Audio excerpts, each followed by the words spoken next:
Magandang araw po, welcome po sa aking channel, Love9 TV. Meron po tayong short video clip, isang residential property dito po sa Cabuyao, Laguna. Na walking distance lang po sa bayan mismo at ibang business establishments.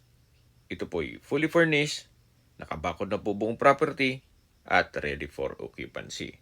May lot area po ito na 250 square meters at may floor area na 160 square meters. Ito po'y titulado, buhay po ang may-ari kaya wala po kayong maging problema sa documentation o sa transfer ng title. At bihira naman po itong matirahan gawa ng nasa Canada po si owner. Kaya kung ang interested buyer ay nasa Canada, mas mapapabilis po ang inyong transaksyon gawa ng nandyan din po si owner. Lahat pong nakikita niyong gamit ay kasama po yan. Binebenta po ito sa halagang 12 million pesos. Kung may mga katanungan po kayo, tawag lang po kayo sa aking numero. Maraming salamat.